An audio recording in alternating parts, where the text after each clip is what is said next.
carved out success by their own definition. I'm David Cadeby, best-selling author and entrepreneur. And an update on the new and noteworthy status of the show. It looks like we've actually fallen out of the new and noteworthy in the iTunes store, and this is probably because the show has been around for a few months, so isn't really new anymore. We had a great run at it, though. Love Your Work climbed as high as number 1 in the business category. But it would still be nice to get some new listeners here to keep the show on a growth trajectory, which would keep getting great guests on the show. Anytime I ask someone to be on the show, they have to weigh the time commitment with how much exposure they'll get on the show. So it helps a lot if I can tell someone we get a bunch of downloads. These are really busy people who are being generous with their time, and not everybody accepts the invitation. Now, I don't want to throw him under the bus because I admire his work so much, but Seth Godin is just one example of someone that I didn't manage to get on the show. So there are a few ways you can help. I think the best way at this point is Product Hunt. Whenever a new episode comes out, I submit it to Product Hunt's podcast category. So if you look out for the show there when new episodes come out, and it's looking like Thursdays might be the release days for these shows, just go upvote the show, and that will definitely help attract listeners. Beyond that, do you have any friends who listen to podcasts? Share your favorite episode with a friend you think who will enjoy it, and that will help a lot. And finally, supporting the sponsors helps. I'm really selective with my sponsorships, and I only allow sponsors that really hit a sweet spot of a good product and relevance to the audience. So right now, good sponsors are Treehouse, who is offering a free trial at cadeby.net/treehouse, and Audible, who is also offering a free trial at cadeby.net/audible. So simply by signing up for either of those free trials, you'll be supporting the show. And that's the only way I get paid from those sponsorships. I'll just go ahead and tell you to what degree. In the case of Treehouse, I get $3 if you sign up for a free trial. And with Audible, I get $5.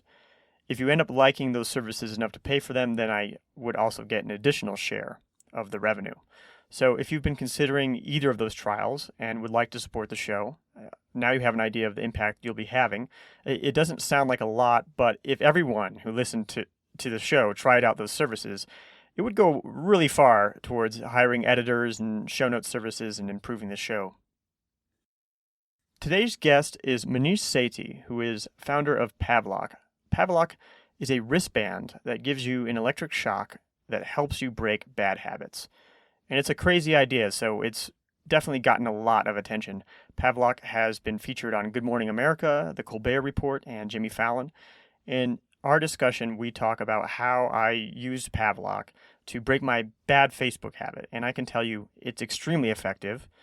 Maneesh is a great example of someone who has taken what he used to consider his weakness and turned it into his superpower. He's always struggled with focusing, but he's found ways to cope with that and harness the creativity that is a product of that lack of focus. And we talked a little bit about focus versus creativity, or how focus affects creativity in the discussion with John Cunios, one of the earlier episodes. John Cunios is a neuroscientist who studies the neuroscience of insight. And you're going to find relatable things in this conversation if there's anything that you've ever felt was your weakness, which probably everybody has those things. Maneesh has learned to surround himself with people who fill in his gaps, and Pavlok is an obvious product of his struggle with his attention. So here's the interview.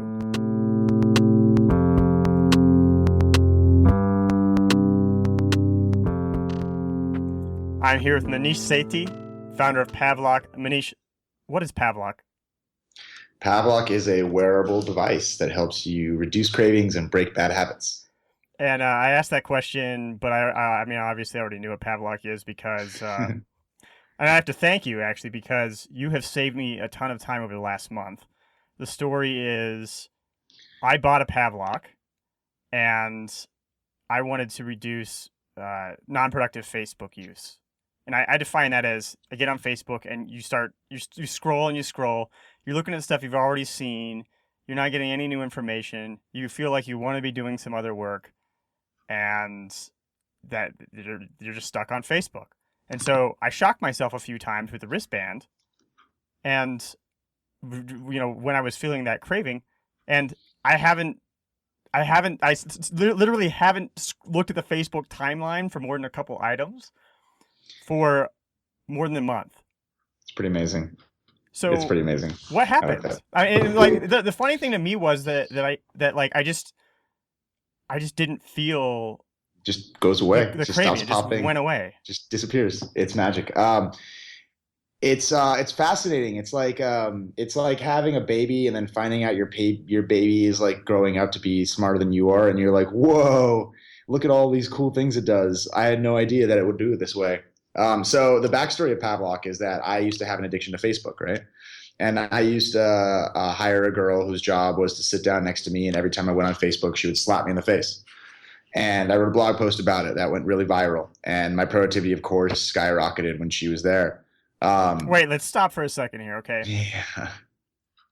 You hired a girl to slap you in the face. Yeah, and it was all for productivity purposes and nothing more. And but really, realistically, it's like hiring an accountability partner. It's like hiring a gym trainer, right? You hire somebody to go and make you do the thing that you commit to doing.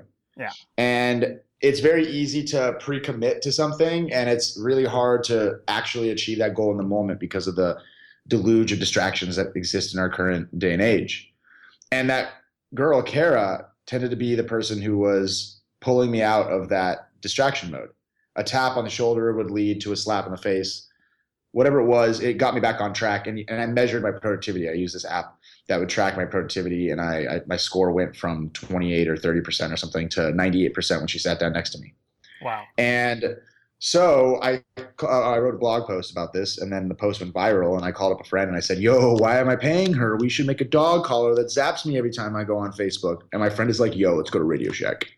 And so we did, and we went to Radio Shack, and we bought an Arduino, and we ripped apart a dog collar, and like 6 hours later we had this little prototype, and it was set so that every time I went on Facebook, the device was zapping me. And I made this video, and I was about to post it on my blog, and I knew it would go viral again. And then I said to myself, this is actually really interesting. There's a million devices out there tracking what we do, and this one's changing what I do. Maybe there's something deeper there. Maybe it's not just a viral gag post. Maybe it's a real product. Maybe it's something that's going to really change the way I behave. And so I tried to get it made, got turned down a lot of places, eventually got invested in by this incubator in Boston that put in some money and gave me a year of office space in a hardware facility and helped me get my idea from idea to prototype. And basically, I thought that the whole design of this was about the whole company message was about habit change. And it wasn't clear back then. I was very deep into forming habits. I had been studying habit psychology ever since I studied at Stanford. I'd written blog posts about this. And it's very hard to get the distinction between breaking bad habits and forming good habits in the brain. They're very different parts of the brain. They operate in different ways, and the attitude towards changing these two behaviors has to be taken with a different approach. But I didn't know that back then. So the whole idea was focused on this forming new habits company. Pavlok was going to lock to your wrist. It was going to vibrate, beep, and zap you when it was told to by a automated trigger. If I go on Facebook, it would start to zap me. If I'm unproductive based on rescue time, productivity score, it would start to vibrate and then zap me. If I don't go to the gym, it'll zap me repeatedly and I can't take it off, and I'll do all these punishment things. And about a year and a half into our company, we discovered the concept of aversion therapy. And this is one of those stories that in retrospect, it was obvious. Wait, hold on a second. It took you a year and a half of doing this before you discovered aversion therapy? A year and a half. We were halfway into our Indiegogo campaign. Oh, so you just stumbled upon this, and then... halfway in the middle of our Indiegogo campaign, we had no idea what we had. We had. Did somebody send you a note and was like, "Hey, this is cool. It's aversion therapy." And how did you find out? Like we had basically, I found this article about aversion therapy a long time ago, but I never really read the studies. Yeah. And then one night I was just like, I'll tell you offline what had happened exactly. But basically I reread one of the studies I'd read on using Zap for quitting smoking. And then I read the whole study, and then I read it again, and then I Googled on Google Scholar the word aversion therapy, and then 21 clinical trials popped up. And that was where I was like, holy crap, all the 21 clinical trials in that evidence booklet in the box that you have. We discovered those, and I was like, wait, hold on. Self-administered electric shock for 5 days only 5 days while smoking a cigarette for 20 minutes a day. That's 100 minutes of therapy, led to a greater than 50% cessation rate a year later.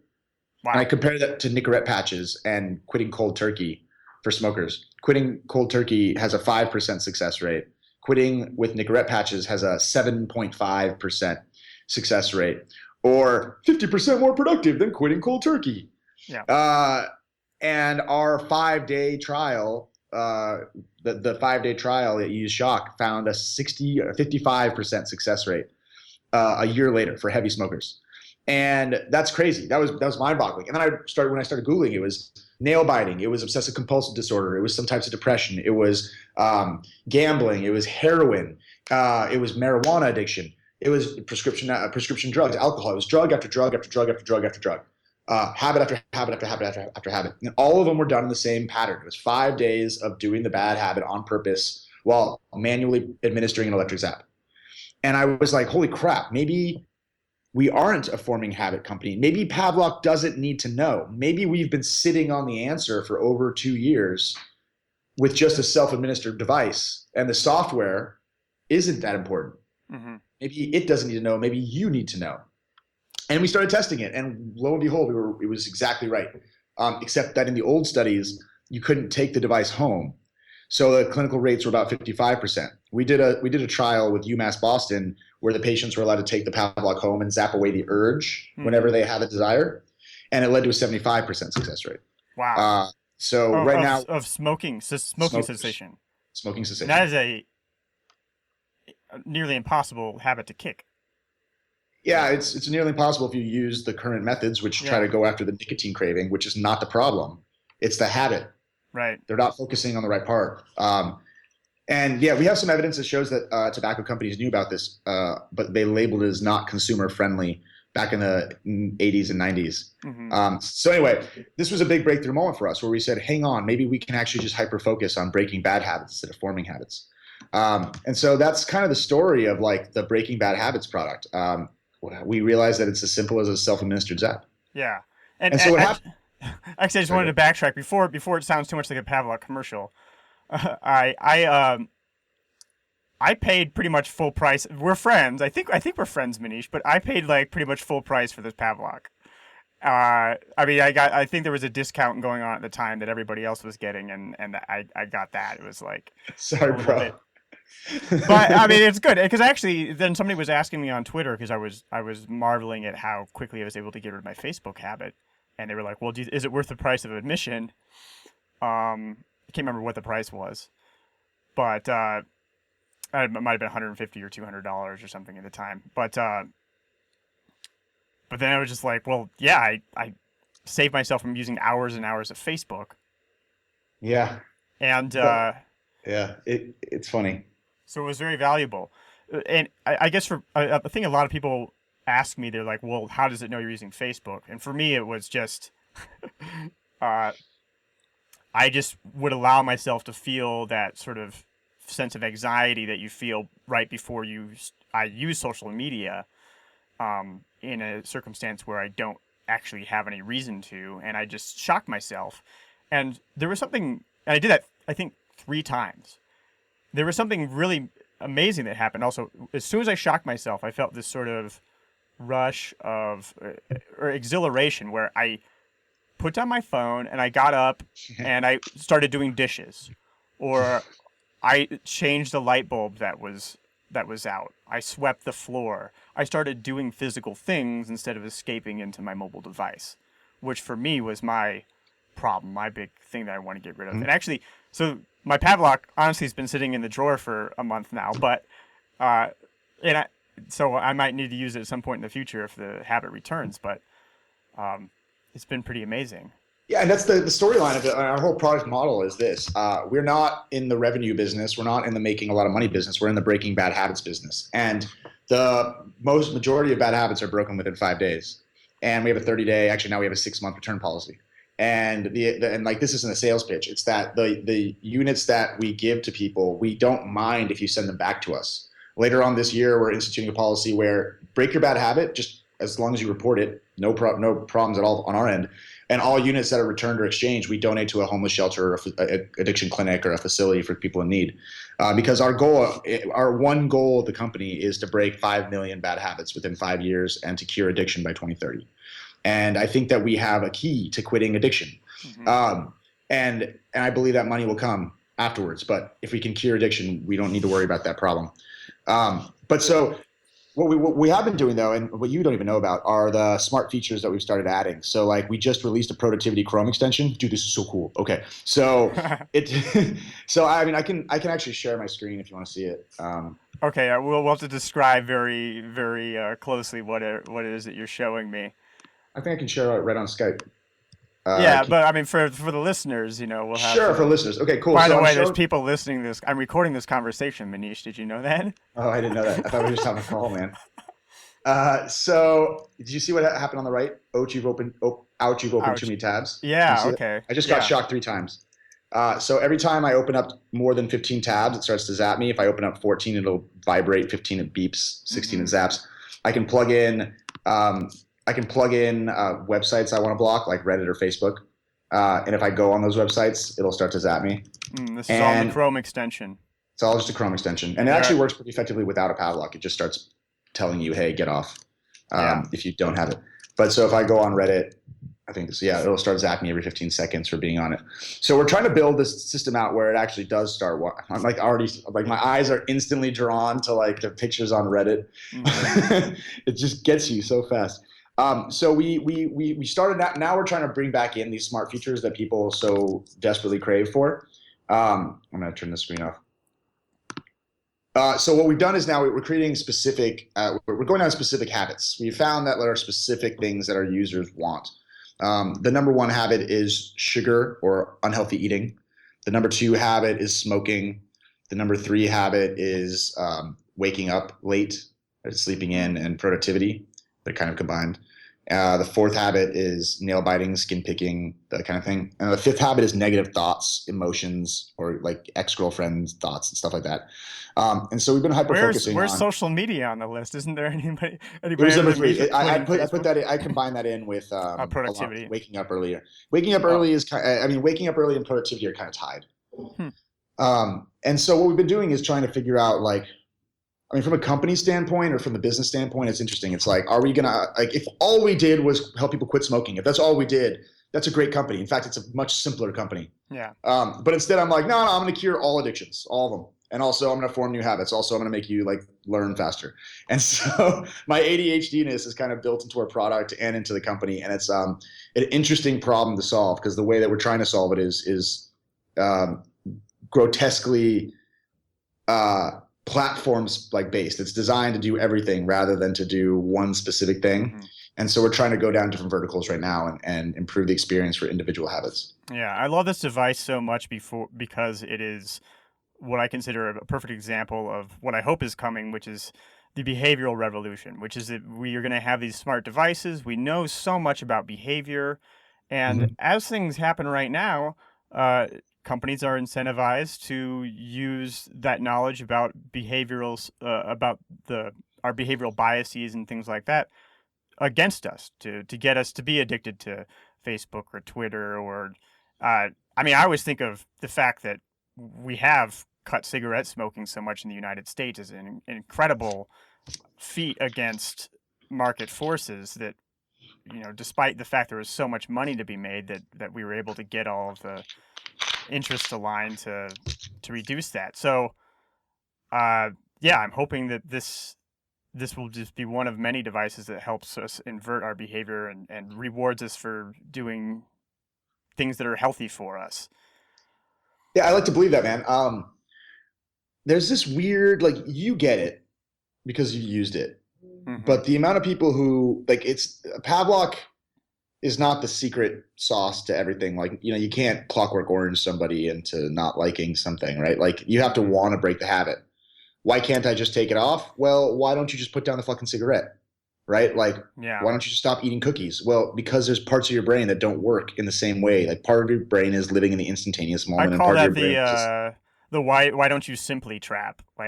It seems like every time I write a blog post I had one that was like, put the apps that are good for you on the front of your Yeah. Thank you for that, by the way. phone. Thank you for that. Oh yeah, Pavlok was on there, and Yeah. then I hid Facebook and Twitter on other screens, and then of course there's always a few people who have the comment like, why don't you just have more self-discipline, which is a total myth. Why don't you get off the fucking comments and go do something productive with your life and stop being a fucking waste of oxygen space? God damn it, I hate those people. Sorry, I really hate those people. Okay, Maneesh. Tell us how you really feel. I'm sorry. I'm sugarcoated it a little bit, but we need to do aversion therapy you out of rants about internet commenters.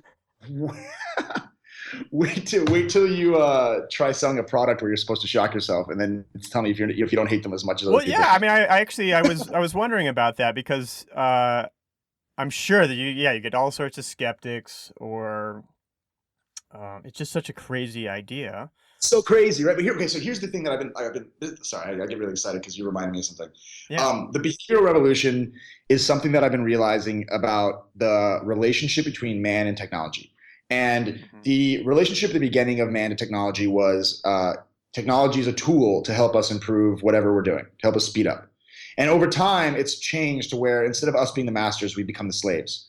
That the worst punishment I can imagine is if I don't go to the gym, turn off my internet for 2 hours. Like my life, I can't even imagine what that would be like. And that's one of our punishments we're building out. And I'm like so scared of that one. I don't care about getting shot. I don't care about getting charged money. I'm so afraid of losing internet for 2 hours, right? Why? Because I'm no longer the master of the technology. The technology is the master of me.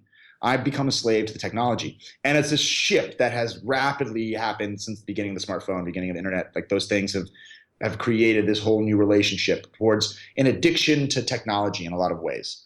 And until today, we consider the product or the tech to be our slave. We believe that we are the masters. But yes. It's rapidly flipping, and you know what I'm talking about. What I've been realizing more and more is that I don't need a device to do what I want it to do. I need a device to not let me do what I want it to do because it's not in my best interests, right? Yeah. And so with this Chrome extension, this is why I'm excited about this, because it's not even about releasing it. It's about I can't wait to get this fucking thing on my desktop right now. I'm so excited for this. Small, tiny flip that I've been working on, okay? So what I've been working on my own time is building into that Chrome extension a task list. So you put your daily tasks each day, and you put your habitual tasks. Like I want to spend, I do it with Pomodoro timers. So you say, I will do one Pomodoro timer a day. That's 25-minute dedicated work session. I will do one Pomodoro timer for email every day. I will do 2 for writing a blog post, etc. Right? Until today, this is how it's been. You download these apps, these timer apps and these productivity apps and these to-do list apps, right? And then your job is to use the app. So you got to go into the app, and then you got to talk to it and type in your to-do lists. And then you got to go there every day. Maybe they'll send a push notification that you can ignore. You got to go in there and turn on the timer, right? So I'm excited because what I've been building out is instead of it waiting for me to hit go, the device every hour sends push notifications on my Chrome extension saying, hey, it's time for you to start doing your work. Are you going to do emails now? Hey, are you going to do emails now? And after noon, it's going to start vibrating my wrist every 15 minutes if I haven't done them. And after 2 p.m., it'll start shocking me repeatedly until I start doing those actual tasks. It'll be like, hey, you said you were going to do this, and now there's actually a repercussion because you're lying. So I'm going to tell you it's fucking time for you to do your emails. You told me yesterday you were going to do it. Yesterday you said you're going to do it, so fucking do it, or else I'm going to electrocute you and turn off your internet. So just fucking do it. And and that small flip of it, instead of waiting for me to go into it and tell it I'm working on something, I want it to tell me. I want it to be my personal gym trainer. I want it to be my personal email trainer. I want it to be my slapping Facebook Craigslist girl.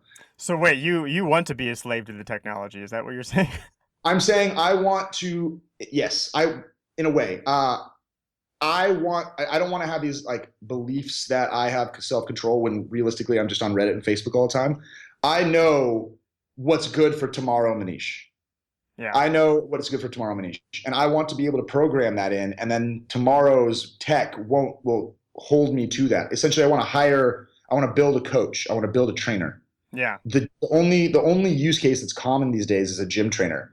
And it's the only kind of trainer which is like, okay, which is strange. Like life coaching, even I make fun of life coaches, but there's some insane value that life coaches bring, which is the act of being somebody who holds you accountable to something. Yeah, I mean, like I love group fitness classes because I would never kick my own butt that hard.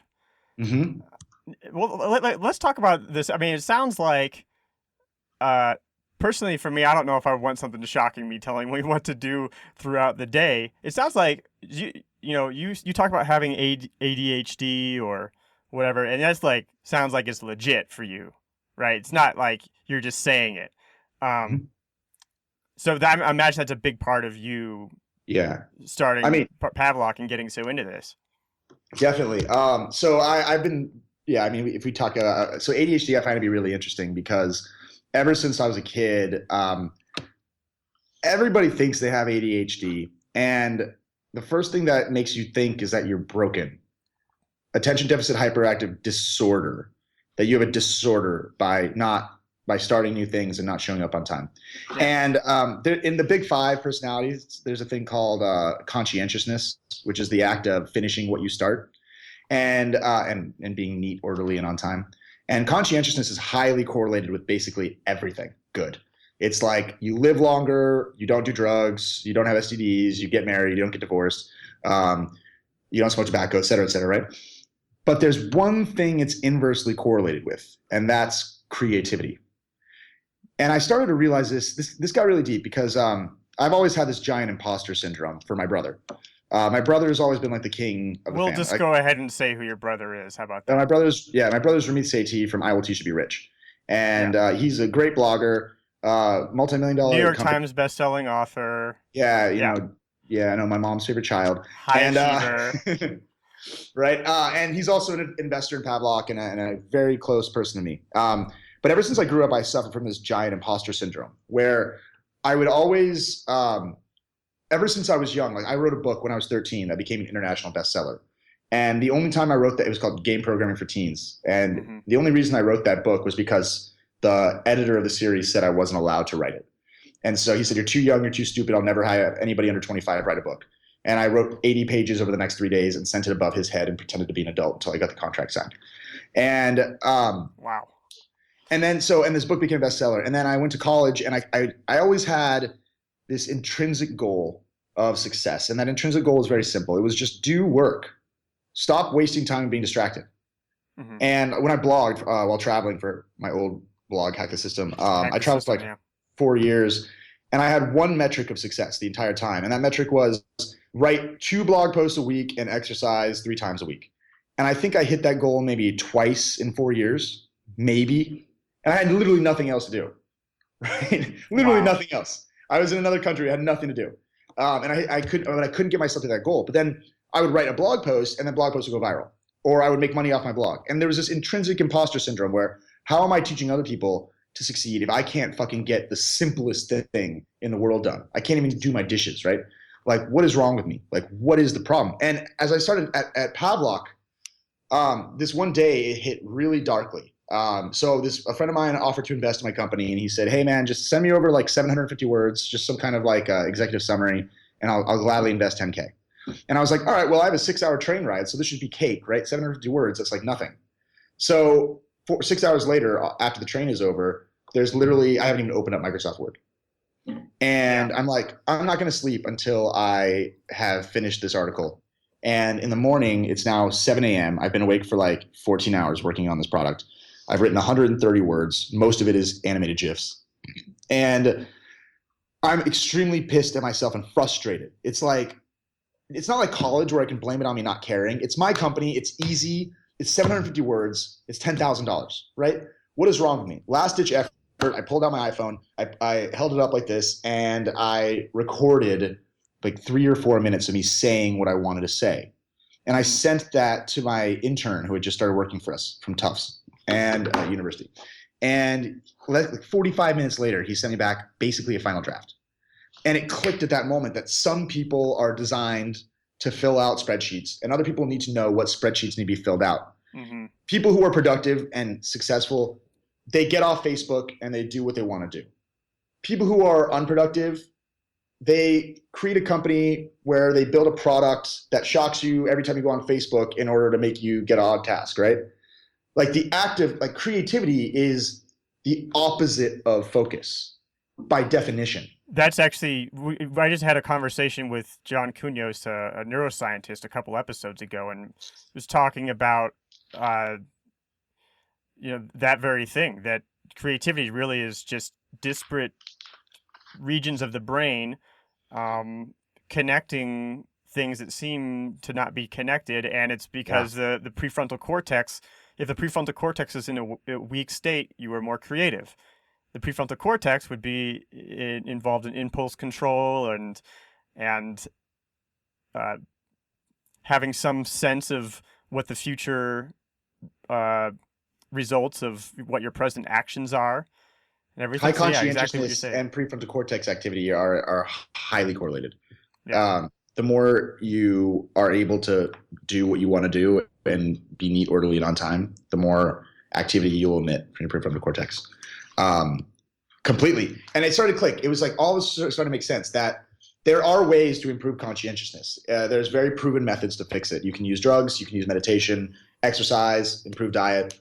There is no way to improve creativity. There's no proven way that helps people create a more creative brain. And I realized that I don't have a disorder. I have a fucking superpower. Sure. I have the ability to connect disparate objects in disparate ways and do it in completely different methods that nobody else can see. And that, especially if you use technology to keep you on track and to help, I guess, corral some of the chaos, right? Yeah, but I actually think it's different. I don't use technology in a proper good way. It still is the bane of my existence. I use other people. The way that I generate ideas is through extroverted intuition. It's basically that I can't come up with a new idea unless I'm speaking it out loud. And so I hire people around me. My entire team is filled with people who are executors. And I will come up with ideas on the fly, and I have to train them to understand that my ideas are not rules. They're coming up with ideas. They're brainstorms. And that when I tell them something and then I come back the next day, I used to have an idea, and then I'd come in the next day. I'd be like, we should make 3,000 units. And I'd come in the next day and be like, we should make 5,000 units. And my team would get scared.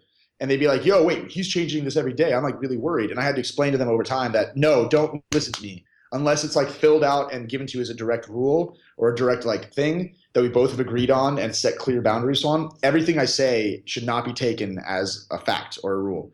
I only can generate thought processes through talking out loud. And so what I do now is I've always had really good ideas. I thought they were really good ideas, but I could never execute upon them.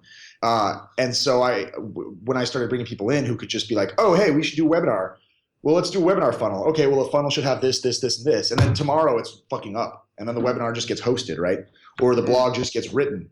That's the magic, because a lot of people want to do these things. They just want to be told what to do. They really want to work at a cool company that they respect, and they want to have clear guides on what to do.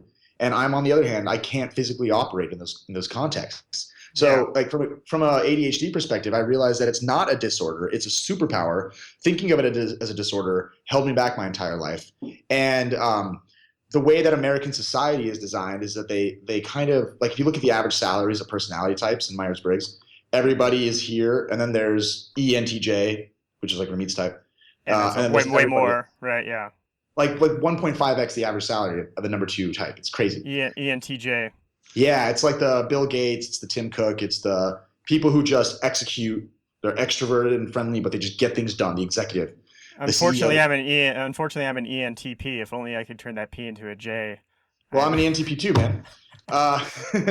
And so like I used to work with one of the leading ADHD researchers in America, and he told me something very interesting. He said, if you look at basically any of the top high growth companies and look at their CEO, that you'll see a consistent amount of severely ADHD people who are the CEOs, but all of them have a COO who sits down next to them, who makes sure the actual things get done. It's like, we should go to space. And then the other guy's like, all right, Richard Branson, calm down. Let's start off with a regular plane, and maybe in 20 years we'll go to space, right? It's like and Richard Branson is my personality type as well. It's like and yours as well. It's the generation of ideas that comes out through just random brainstorming and random ideas. It's the same. I call it a branching tree structure. I like visualize my thinking as, we're talking about something already in this conversation. We're talking about something that makes us branch to something else, that makes us branch to something else, and vice versa, like that, right? Threads, yeah. Yeah, and like it's just like opening tabs on your Chrome browser. Like you go on Reddit, which reminds you that you should open a new tab. That reminds you to go to Facebook, and then you hear a ding, and it opens these tabs, right? And if I meditate, have you ever? I'll usually catch myself in the middle of these branches and like close the tabs and be like, "Come on, Maneesh, let's get back to work." But yeah, the idea for Pavlok came in the depths of those branches, and that the idea for Hack the System or the 90 Days Project or anything I've done came from those long branching threads that never got the loop closed. And I think that that's kind of what creativity is. It's allowing the branching tree structure to grow. I'm reminded of a little piece of the Steve Jobs Stanford commencement address that was always such an instrumental thing for me as guidance, where he talks about you can't connect the dots moving forward, you can only connect them moving in reverse. That you have to follow your curiosity and trust that it'll all work out in the end. Yeah. That's something that I've followed. It's true. Yeah, I remember Ryan Holiday wrote an article once that he said about decision making, and he's like, either do it or don't do it. It doesn't really matter. Cognitive dissonance will always tell you that you made the right decision. And I was like, that's actually really insightful. Yeah. When you look back at it. Yeah, it is insightful. Yeah. So all the stuff that you were doing with Hack the System and traveling around the world and working a few hours a week, even though you still couldn't meet your goals and such, did you learn certain skills from that you're using in Pavlok? Yeah, that's a good question. Steve Jobs always talked about how the 9 months he spent in India was like the revolutionary part of his life, right? And I feel like that's, without a doubt, that 4 or 5 year span of traveling, made me who I am. And I learned a lot about like how you can basically live with no money, how you don't need things, how to be very money conscious and hungry, you can't mess up when you're traveling. Like there's literally no law in most countries. So like one of the biggest things I learned while traveling was the art of storytelling. Being able to, I used to think I was really weird, especially growing up in high school and then going to college at Stanford, where it was like all these smart people and I was not the kind of focused, dedicated, driven person. I wanted to go to college to party sort of. Mm-hmm. And I always was the weird guy.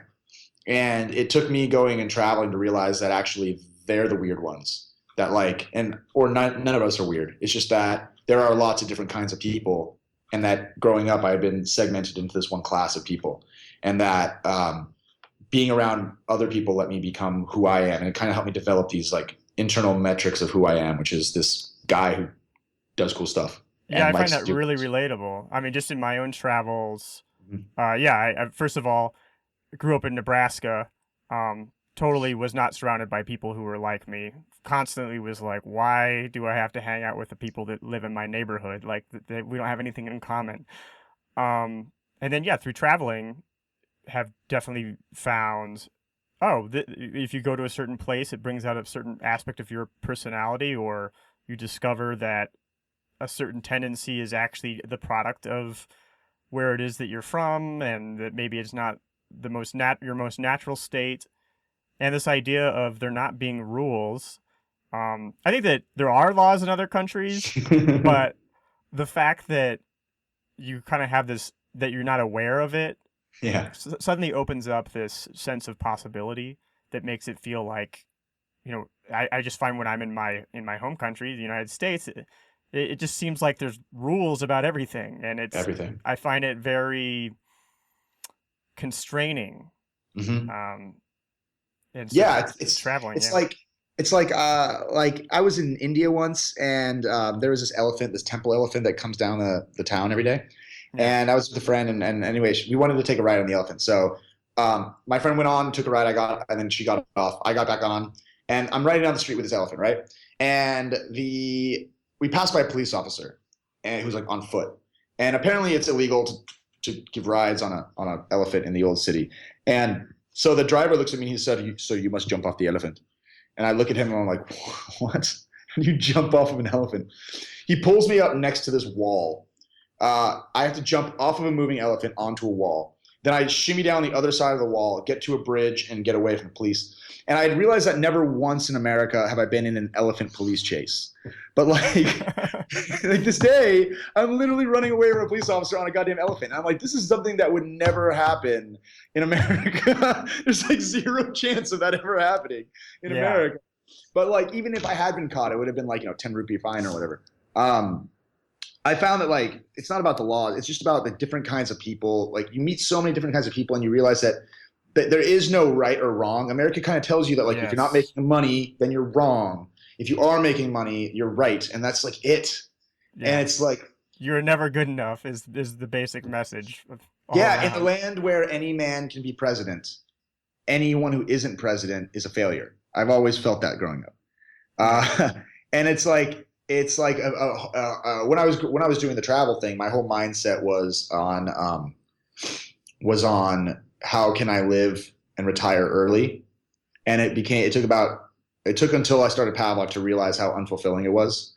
That like the freedom of money. I mean, I started making enough passive income in India. I was making $400 a month on AdSense, and it was like more than enough money to cover all of my monthly expenses. And then I got that up to like enough money to do it even in America, and it was still like passive revenue, and it was not fulfilling. It's like I wake up and then I do nothing. Is that it? It's like, so when I started to get into Pavlok and then more into personality stuff, I started to realize that for me to feel fulfilled, it has to be not about consuming, not about traveling, not about taking in experiences. It has to be about producing. I can't be the coolest guy at the party who had an elephant, right? It has to be the guy who's building something to better himself and accidentally other people. But I'm trying to create something to give the world rather than consume. Yeah, I relate to this very well too. I've managed to build up passive revenue streams, and I see it as like freedom stacking. Like every time I made enough money to have some sort of cognitive freedom, then it made me just go deeper on trying to pursue an idea that was closer to my passion, that was closer to me feeling like I had some sense of purpose in what I was doing. And that continues to go today. Is that something that you found? Is that it's almost like as you move up Maslow's hierarchy, and especially if you find a way to rethink your relationship with money, then you start to have these ideas that take that kind of freedom. Yeah, it's very true. The thing that kind of helped me understand this situation was another personality model called the Enneagram. I don't know if you've looked at it much before, but the idea of it is, if you look at Myers-Briggs talks about how does information enter you, like information in the external world, how is it parsed to make you understand that information? That's what the model's about. With Enneagram, it's more about the fears and the values that cause you to do things. And it talks a lot more about nurture rather than nature. It's more about like what your family life as a kid caused you to what your biggest fear was. This was actually mind-boggling to me. So I looked at it. I've never felt fearful. I've always been like a risk taker. I fucking dropped out of college with no money and started traveling. I thought I could do anything. I thought I had no fears. And Enneagram said that your type of your fear is a fear of silence. It's a fear of quieting the brain. It's a fear of standing still. And the best thing to train that is to start, meditating or just like calming down, listening to your breath, just being present. And that like there's a level of, it was crazy to read this because there's like a 9 levels of health for each of the types. And like the lowest 3 are like, bipolar disorder, like really heavy disorders. But if you start reading from the number 6, the bottom of the average, and you go up to the level of healthy on it, it's like reading my entire life, like chronologically. It's like when you're at a lower level of healthiness as a 7, which is who I am, it's like you'll start off like being unable to decide. You like hedonistic. You like to like. It said if you have the opportunity to try an ice cream, you're gonna want to try. You're gonna want a scoop of all of them. Like you want all the flavors. And when I was a kid, I used to go to soda machines and I would get all of the sodas into one soda. But yeah, it basically, I mean, I don't know how deep if this is still interesting, but it's like it starts off with that level of like hedonism that becomes it's like a hedonism that becomes the informed consumer. Like you always are the one to go to for it. Said in the book, it's like the one who knows the right pen, the right clothes, the right notebook, the right backpack. And I'm like, are you serious? Wow, yeah, you're lighting up my brain right now. It's like I've got a particular pen that I'll use, particular backpacks, just like nothing else will do because this is the right one. This is the right one. Hits all of the things that I value in the right way. Yeah, exactly. And so, and I made my big first YouTube video was about like me going through my backpack contents. And it was like, this is the only pen I'll write with. This is the only coffee I'll drink and stuff like that. And I was like, well, and it said so these are the average levels. And the big shift between average and healthy was stop being the consumer who consumes the right things and being the producer who produces the right things. The big shift was stop taking in information, instead start giving it back. Mm-hmm. And the irony, though, is that my healthiest is not productive. My healthiest level, if I go 2 steps higher, is the like in the present monk sensation of happiness. It's like lives in the present, lives now. It's like it's like once in a while I'll exercise or I'll meditate, and then I'll go outside and I'll see like a reflection of sunlight in like a puddle, and I'll just like look at it, and I'll just be like in awe of the beauty. Yeah. And it's like that's the like perfect health level for me, which is not, it's just something I can achieve on a day-to-day basis if I meditate enough or exercise enough, but it's not like who I am by any means. Mm-hmm.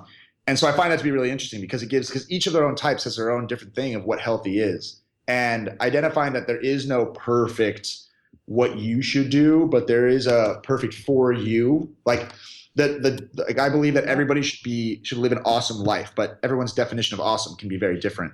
So like a nurse could be the person who takes care of the most patients and gives the best care. And to her, that is success. And that's amazing.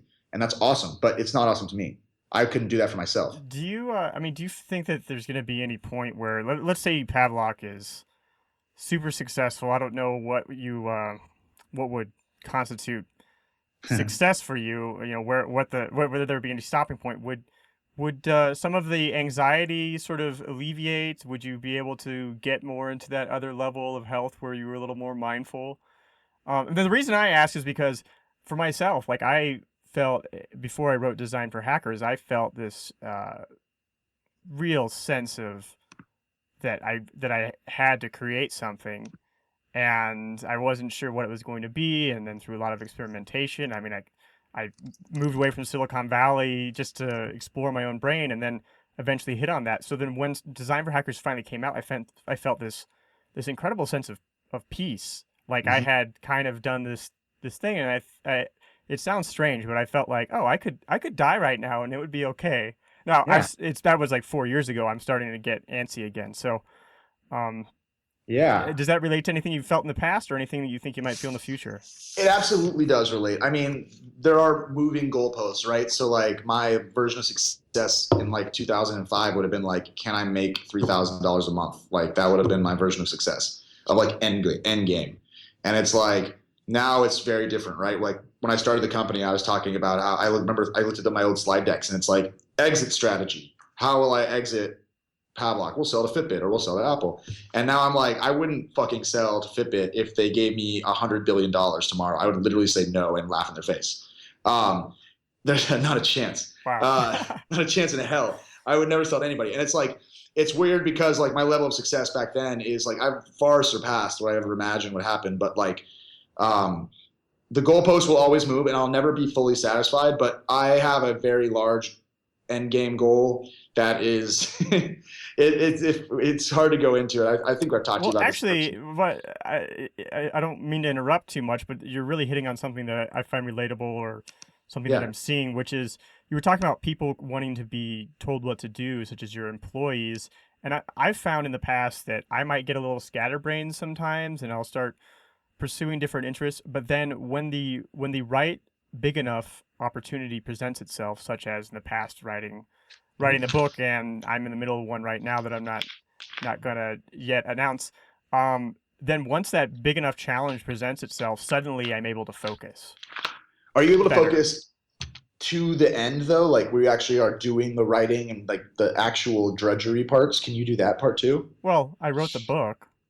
I mean, yeah, but you wrote the book, but did you get excited? Like, is it easy or is that like a Well, effort? okay, and this is something I've worked on since writing Design for Hackers, was that was a very miserable process, Mhm. and it was actually probably the most miserable 6 months of my life, and it made me really reevaluate what my relationship was to my work, and that I want my work to be a source of joy, and that I don't want it to feel like I'm in over my head sometimes, and things like that. So we'll see when I get into the meat of this upcoming project, But but man, yeah, I if it think was I've easy, if it improved was that easy and relationship. enjoyable and pleasant and happy to do, then everybody, I mean, everybody does seem to be writing books these days. But, Oh.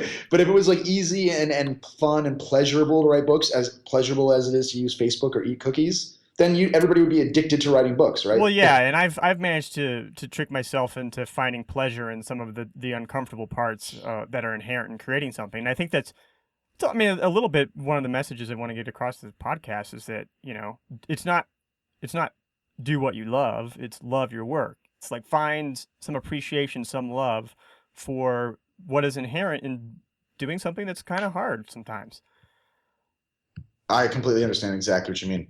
I also think that there's different ways, like just for you in particular, to approach the problem. Like, there's nothing wrong with having a person who actually does the writing. If you do the audio and tell them what to say and let Hmm. them transcribe it, and then you go back and edit. I found that like my blogging, my like the last year of Hack the System was like incredible. I had 3 posts up a week. They were damn good. Someone was like, "Yo, man, what have you done to your daily routine?" And I'm like, "I fucking hired a writer. I don't Wow. even write it. You just guess. It's all ghostwritten."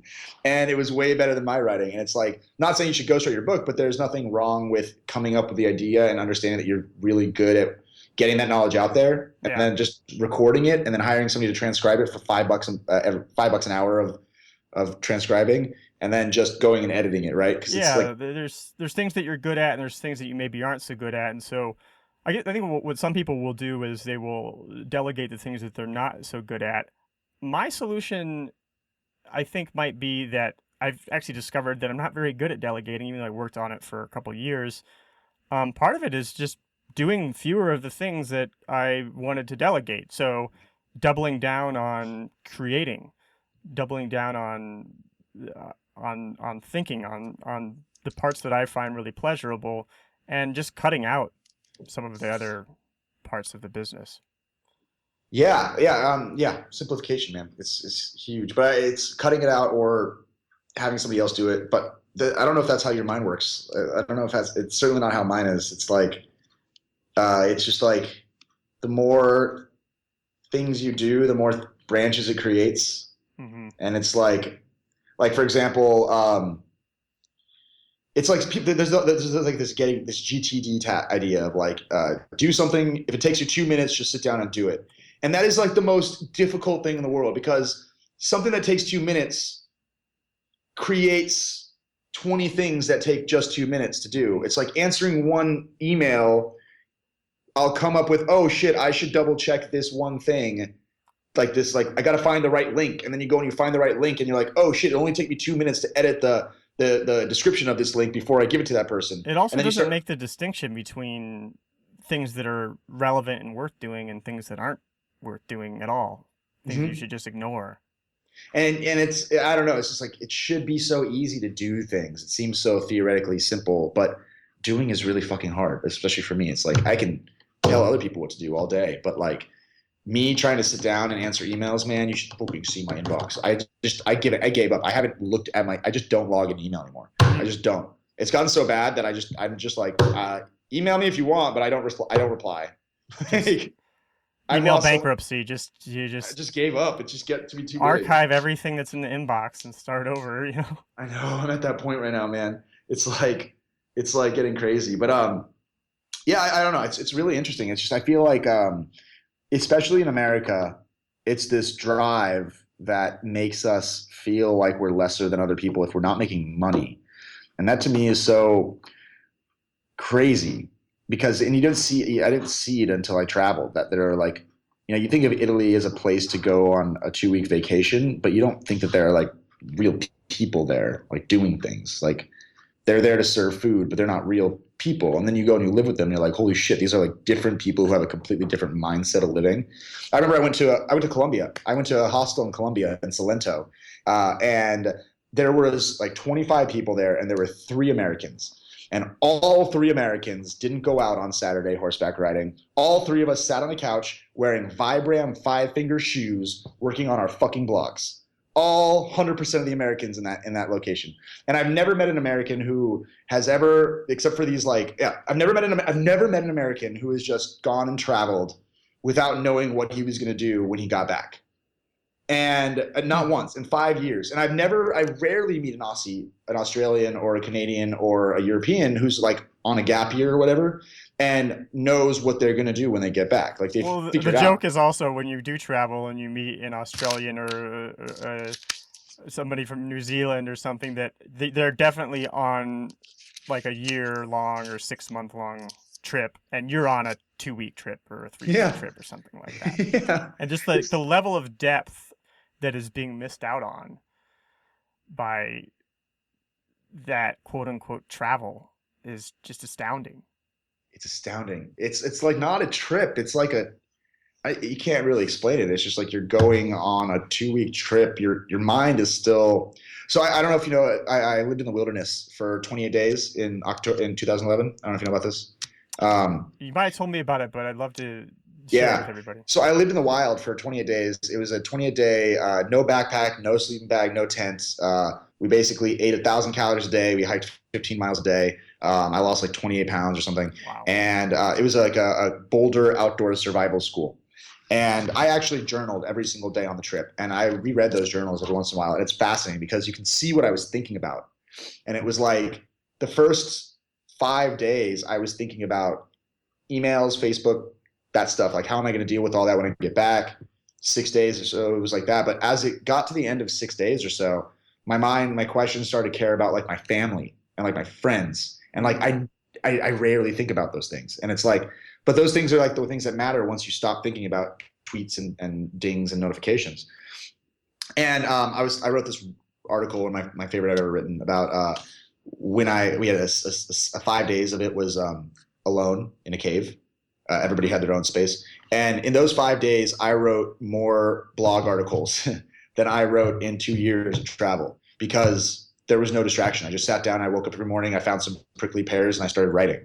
And like that, like was a big mindset shift for me, where it was discovering that it's that I'm addicted to distraction. It's that distractions are everywhere, and it's if you get away from distraction, that's the only way that people like me can create. So did those days in a cave give you some sort of a handhold you can grab onto when you're needing to focus? I wish I were better about it, man. I know with 100% efficacy exactly how to make myself focus, but the fact that I don't, it speaks to, I don't know. But like, I know the specific tactics. Put me in a cave or put me anywhere without internet, man. Fucking put me anywhere without internet. I don't even know what life is like. I haven't done it in like probably 3 months. Been like away from internet for like an hour even. Like, It's hard. You know the app Freedom, the app that turns off your internet? I've heard of it. So it's this app that lets you turn off internet, and it's like impossible to get out of it. And you can set it for 45 minutes and your internet turns off, right? I've spent more time with the mouse depressed upon the button, hovering with the OK. Like I pushed in and click and like don't release it. I've spent more time like that than I'd actually have with the app running. Like intending to press the button, but I just can't let go of that last like, I won't have internet for 45 minutes. It's like the end of the world. So I know turning off distractions would work for me. I know bets work really well for me. So I make a lot of bets, and then if I don't achieve them, I owe money. And then accountability partners work really well. I try to optimize more and more, but I've actually found the simplest solution has been to hire people to just do the work I don't want to do. Yeah. And I think probably for most people, they don't have the gift that you do, right? Of this constant distraction. They don't need quite as many different devices Mhm. to overcome it. But you're able to take everything that you're learning from this and put it into this company, Pavlok. Yeah. Go really rapid fire here. Let's do it. What was the last book that you read that changed the way you saw something? Last book I read that changed the way I saw something. I read a book called. What is the most recent book I've even read? I read a book called The Revenue Growth Habit, which was interesting. It talked about in 15 minutes a day, there's a lot of changes you can make for a business, and then they gave you 28 or 30 different things you could do in 15 minutes a day that would have big changes on your business. And that book was really interesting. It made me think of a different way to grow revenue in the company. Do you make your bed? I just started. Oh, really? How's it going? It's great. I just started using Pavlok to wake me up, the alarm clock. And suddenly I wake up like alert at 6 a.m. every morning, and I get up and I make my bed, and then I start I actually started reading again. So that's been cool. Do you have a final message for any of our listeners who are trying to carve out their own success, their own version? Yeah. Find out, look to yourself to figure out moments in your day when you feel in flow and optimize for those moments. Like, I used to think that I was escaping by going out and meeting people at networking events or going out for drinks. And I realized that I wasn't escaping, that I discovered I'm in flow when I talk to new people in person. And that what I wanted flow to be was sitting in front of a piece of paper, writing or working, like the classical idea of flow being working on a project.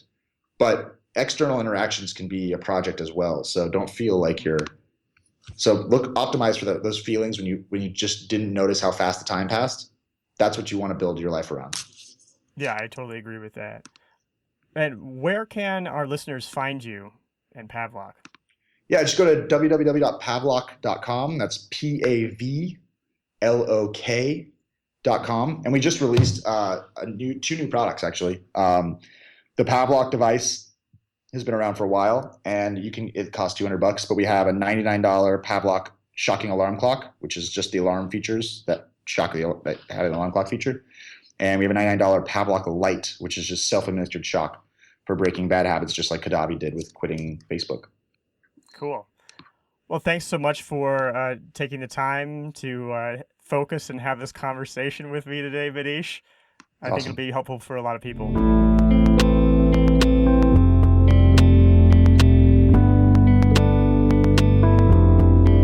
So, there we have it. Before I go, I gotta ask, do you like books? If you do, I'd love to send you my book recommendations. About 90% of them will be nonfiction on subjects spanning from biographies to neuroscience. Just go to cadavy.net/reading, sign up, and you'll get my first set of recommendations right away. You'll be supporting the show if you buy any of those books through the links in the email.